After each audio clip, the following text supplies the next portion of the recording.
সকালে উঠতে একদম ভালো লাগে না, তার উপরে আবার সকাল সকাল উঠে বসে থাকতে হয়। তোমার এখনো রান্না হয়নি? একটু কচু শাকগুলো তাড়াতাড়ি রান্না করে দাও দেখি। বাবা ওইদিকে না খেয়ে বসে আছে, তিনি তো আবার না খেয়ে কাজ করতে পারেন না। তোর বাপকে আমি এত তাড়াতাড়ি কাজে যেতে বলি নাকি? তার উপরে আবার তার জন্য রান্না করতে হয় এই সকালবেলায় কষ্ট করে। আজকে আবার বলেছে কচু দিয়ে ভাত খাবে, রান্না করতে সময় লাগে। একটু বয়স হয়ে গেছে। চোখে আমার ঘুম, বসে যে থাকবো সেটাও তো পারছি না। ঘুম না থাকলে কিছুক্ষণ বসে থাকা যায়, মনে হচ্ছে এই রান্নাঘরেই আবার ঘুমিয়ে পড়বো। তোদেরই তো সব ঘুম, আমার তো কোনো ঘুম নেই, আমি তো এই বাড়ির দাসীবাদী। আলে মা, তুমি আবার সকাল সকাল শুরু হয়ে যেও না। একই দেখছো, ভালো লাগছে না। তার উপরে আবার তুমি বকাঝকা করছে।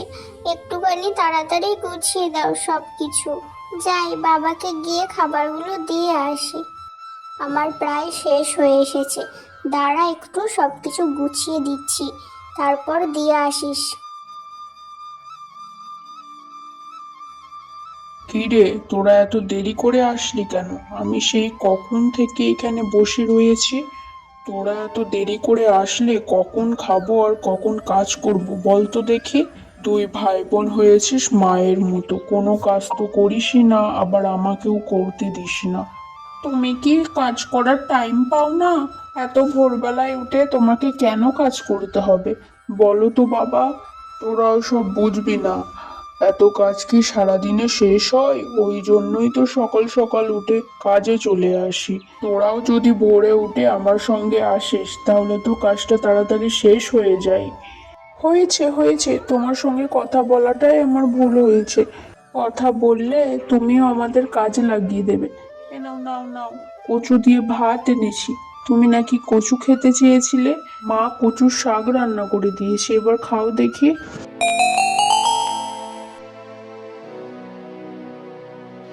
এ কি বাবা, দেখো এইদিকে তপন দা আর জগাই দাদা ওখানে কি করছে। তারাও মনে হচ্ছে জমিতে কাজ করতে বেরিয়ে পড়েছে। আরে চুপ থাক, ওরা এখানে কাজ করতে বের হয়নি, ওদের এখানে কোনো জমি নেই। নিশ্চয়ই ওরা এখানে কিছু লুকাচ্ছে, তোরা চুপ থাক, কথা বলিস না। চল চল বাড়ি চল, এখানে থাকাটা ঠিক হবে না। দেখি না বাবা আমরা। না না, কোনো কিছু দেখবার দরকার নেই, এখনই চল, খাবারগুলো বাড়িতে নিয়ে চল।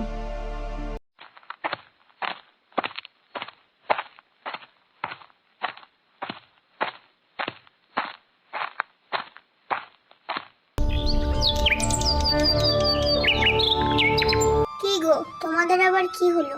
মাত্রই না ছেলে মেয়ে দুটো তোমার জন্য ভাত নিয়ে গেল। তোমরা তো এখানে বসে আছো, কি হয়েছে বলো তো? আবার ওরা দুজনে আমাকে টেনে হিঁচড়ে এখানে নিয়ে এলো। তুমি নাকি আমাকে ডাকছো, কি ব্যাপারটা বলো তো? কি হয়েছে সেটা আমি ভালোভাবে বুঝতে পারছি না। ওখানে কাজ করার সময় ওরা দেখতে পেল না, মানে আমিও দেখতে পেলাম, জগা আর তপন টেনে টেনে কি একটা লুকাচ্ছে, তবে কিছুই আজ করতে পারলাম না ওরা কি লুকাচ্ছে। ওরা আবার কি লুকাবে, হয়তো ওখানে কিছু কাজ করছিল। ওরা কি করছে না করছে তাতে আমাদের মাথা ব্যথা নেই। ওরা যা করছে করুক, তুমি আবার বাচ্চা ছেলেদের মতো এইসব নিয়ে পড়লে কেন বলো তো? তুমি গিয়ে কাজ করো তো, যাও এখান থেকে। আরে গিন্নি, তুমি বুঝতে পারছো না, ওরা সত্যি সত্যি ওখানে একটা কিছু করছিল।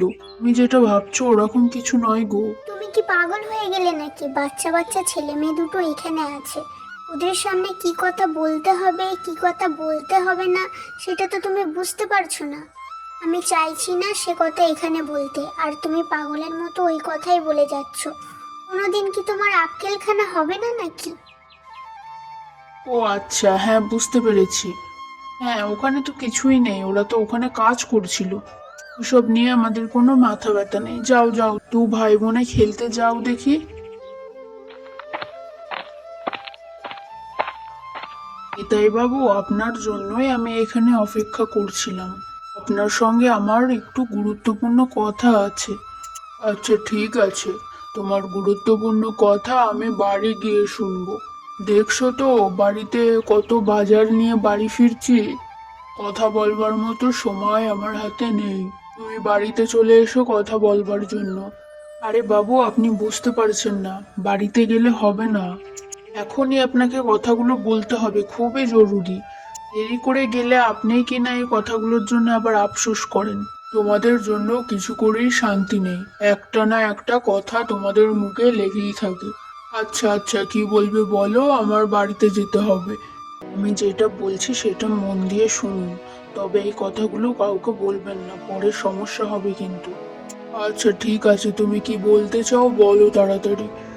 আজকে আমি ভোরবেলায় কাজে গিয়েছিলাম, তখন দেখলাম তপন আর জগা কিছু একটা লুকাচ্ছে জমির ক্ষেতে, মানে কচু ক্ষেতে। আসলে সেটা কি আমি ভালোভাবে বুঝতে পারলাম না। ওরা হয়তো চুরির কোনো জিনিস ওখানে নিয়ে গেছে। কি বলছো এসব? তাহলে তো সাংঘাতিক ব্যাপার। আমাদের গ্রামে অনেক পুরাতন জিনিসপত্র আছে যেগুলো চুরি করলে ওরা রাতারাতি বড়লোক হয়ে যাবে। এই কথা তুমি আর কাউকে বলো না, এই ব্যাপারটা আমরা নিজেরাই মিটিয়ে নেব।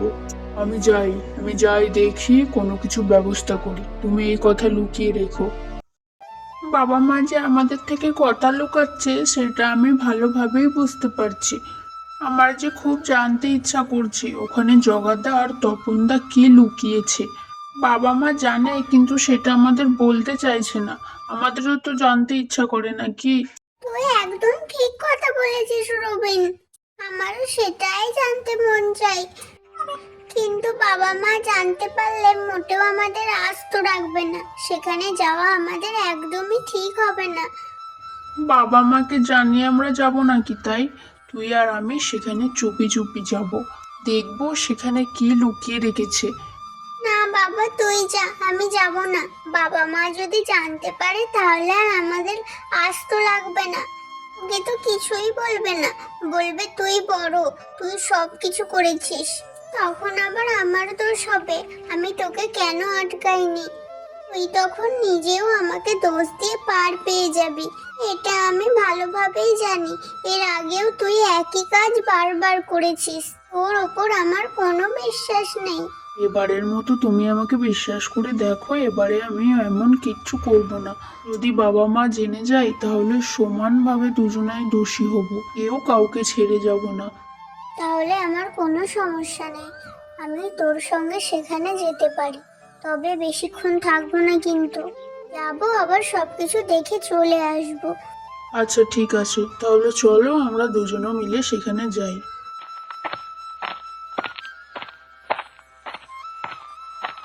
সেই কখন থেকে আমরা দুজনে মাটি খুঁড়েই যাচ্ছি, কই কিছু তো দেখতে পাচ্ছি না। মাটি খুঁড়তে খুঁড়তে সন্ধ্যা হয়ে গেল, ওইদিকে বাড়ির লোক চিন্তা করবে, মা তোকে দেখেই বলবে এত রাত পর্যন্ত কোথায় ছিলি। আর মাটি খুঁড়তে হবে না, চল দুজনাই বাড়ি ফিরে যাই। এখন গেলেও বকা শুনবো আর পরে গেলেও বকা শুনবো, এখানে থেকে আগে দেখে যাই আসল কাহিনীটা কি। বকা তো শুনতেই হবে, তাহলে এখন গিয়ে তুই কি করবো? এত কষ্ট করে মাটিগুলো খুঁড়লাম, এখানে তো কিছুই দেখতে পাচ্ছি না, এত কষ্ট করে দেখি এখানে কিছুই নেই, তাহলেই তো মেজাজটা বিগড়ে যাবে। ওই দেখ কি একটা চকচক করছে ওই দিক থেকে, চল তো গিয়ে দেখি আমরা দুজনাই ওটা কি।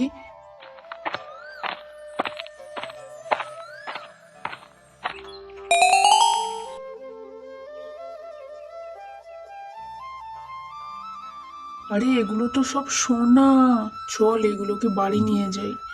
না না, এইসব এইখানে এসেছি এইটা জানলেই মা মেরে ফেলবে, আবার এইসব জিনিসে ধরতে বারণ করেছে যে মা, এটা যদি আমরা নিয়ে যাই তাহলে আমাদের আর আস্ত রাখবে না। এখানে কি আছে সেটা তো আমরা দেখেই ফেললাম, বাড়িতে গিয়ে সকলকে জানানো যাবে, এখানে আর বেশিক্ষণ থাকা যাবে না, একই দেরি হয়ে গেছে, চল চল বাড়ি চল। আচ্ছা আচ্ছা ঠিক আছে, চল চল। কি গো, ছেলে মেয়ে দুটো গেছে কোথায়? রাত হয়ে গেল এখনো বাড়িতে ফিরলো না যে। আমি তো কিছুই বুঝতে পারছি না, ওরা গিয়েছিল বিকেলে খেলাবার জন্য, খেলা শেষ করে তো এখনো বাড়ি ফিরছে না, ওরা তো কোনোদিন দেরি করে না, আমার কিন্তু খুব চিন্তা হচ্ছে। তুমি অত ভয় খেও না, আমি বাইরের দিকে দেখে আসছি ওরা কোথায় গেছে। ওই তোরা আসছে। আরে তোরা কোথায় গেছিলি রে, এত রাত হয়ে গেছে, আমরা চিন্তা করে করে অস্থির হয়ে গেলাম। তোদের কি কোনো সান নেই? এত সাহস তোরা কোথা থেকে পেলি বলতো? কোথায় গিয়েছিলি বল, না হলে দুটোকে মেরে একেবারে লম্বা করে দেবো। আমরা কচু ক্ষেতের ওখানে গিয়েছিলাম, যেখানে জগাদা আর তপনদাকে দেখেছিলাম। ওইখানে আমরা খুঁড়ে দেখেছি, সেখানে একটা বড় বাক্স রাখা। বাক্সটা আমরা খুলে দেখেছিলাম বাবা, জানো ওখানে এতগুলো সোনা রাখা। কি বলছিস কি তোরা, সত্যি বলছিস? নিয়ে আসলি না কেন? ছেলে মেয়েদের কি শেখাচ্ছ তুমি?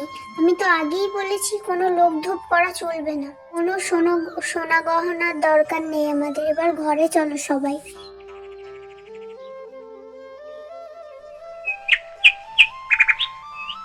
আর মাত্র কয়েকটা দিন, নিশ্চয়ই গ্রামের সবাই গুপ্তধনের সন্ধান করছে। আমরা তো চুরি করে এনেছি, এখন যদি এগুলো বার করি তাহলে ধরা পড়ে যাব। আরো কিছুদিন আমাদের সতর্ক থাকতে হবে এবং গুপ্তধন লুকিয়ে রাখতে হবে, কোনো ক্রমেই যেন লোকজন না জানতে পারে, সেই দিকে আমাদের খবর রাখতে হবে। একবার যদি সবকিছু ঠিকঠাক হয়ে যায় তাহলে আমি রাজত্ব করব, তুই আর আমি মিলে এই গ্রামের মোড়ল হব। গ্রামের সবকিছু আমরা একেবারে লুটে পুটে খাবো। গ্রামের মানুষেরা আমাদের সন্দেহ করছে সেটা ভালোভাবেই বুঝতে পারছি, খুব সাবধানে থাকতে হবে কিন্তু। আমাকে নিয়ে তোকে চিন্তা করতে হবে না, উল্টে তোকে নিয়ে আমার চিন্তা হয়। তুই আবার তো কোথায় কোথায় সব বলে দিস। এবার আর তোরও আমাকে নিয়ে চিন্তা করতে হবে না, আমি কিছুই বলবো না। আর আমি জানি মুখ খুললে ধরা পড়বো আমরাই। মাঝে মাঝে ওখানে গিয়ে দেখতে হবে কেমন কি আছে, আগে পরিস্থিতি ঠান্ডা হোক, তারপর দুজন মিলে যাব। আপনাকে সেদিনকে একটা কথা বললাম, আপনি বললেন ব্যবস্থা করবেন, এখনো পর্যন্ত কিছুই তো করলেন না। এরকম করলে হবে নাকি? হ্যাঁ, ওইদিকে আরো বড় বিশাল কাণ্ড ঘটে যাচ্ছে। গ্রামবাসী সবাই যদি জানতে পারে তাহলে তো বড় বিশাল কিছু হয়ে যাবে। সবাই যদি লোভে একবার পড়ে যায় তাহলে গ্রামে কাটাকাটি, হানাহানি, মারামারি হবে। আপনার এখনই কোনো ব্যবস্থা নেওয়ার দরকার। ওখানে যে ওরা কি রেখেছে না রেখেছে সেই সেই বিষয়েই তো কিছু জানি না আমি। সবকিছু না জেনে আমি তো কোনো পদক্ষেপ গ্রহণ করতে পারি না। আগে তো নিশ্চিত হতে হবে, তারপর না হয় আমি পরে কিছু চিন্তা ভাবনা করব। আপনাকে আর নতুন করে খবর কিছু জানার দরকার নেই, আমার কাছে সব খবর আছে। ওখানে একটা বাক্স পোতা আছে, সেই বাক্সর ভেতরে অনেক সোনা গহনা আছে। সেটা একটা গুপ্তধন, যেটা আমাদের গ্রামের সম্পদ। সবার কাছে যদি এই খবর যায় তাহলে আপনি আর কাউকে সামাল দিতে পারবেন না, পরিস্থিতি আরো ঘোলাটে হবে। আপনি যদি কিছু করতে চান তাহলে এখনই করা উচিত। আর আজ রাতের বেলায় সেটা ওরা তুলতে যাবে। ও আচ্ছা আচ্ছা, তাহলে ওটা গুপ্তধন। তো আমার লোকেদের আমি বলে দিচ্ছি, আর তুমি সব গ্রামবাসীদের এখানে ডেকে আনো। সকলকে বলা হোক আজ রাতের বেলায় ওদেরকে ধরবো।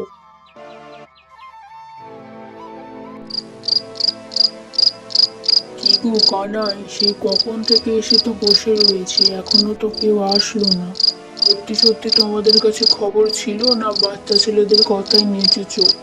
তপন আর জগা যদি না আসে তাহলে তো আমার সবার সামনে কান কাটা যাবে। পুরো গ্রামের লোককে ডাকা হয়েছে। আরে কেউ যেন একটা আসছে মনে হচ্ছে, আরে ওই দেখো দেখো আসছে। আরে এখানে তো সব মাটিগুলো খোঁড়া, তার মানে কেউ আমাদের আসার আগেই সব নিয়ে চলে গেছে। আহা, গুপ্তধন খুঁজছো বুঝি বাছারা? ওইখানে গুপ্তধন নেই, আমরা গুপ্তধন আগেই লুকিয়ে দিয়েছি। চলো এবার তোমাদের একটুখানি মামার বাড়ি আবদার করি, হ্যাঁ? এই তোমরা সবাই কে কোথায় আছো বেরিয়ে আসো, আর দুটো কি আচ্ছা তারে বাঁধো। আমাদের ভিডিও যদি ভালো লাগে তাহলে একটা লাইক করে দিও, আর সাথে সাবস্ক্রাইব করতেও ভুলো না।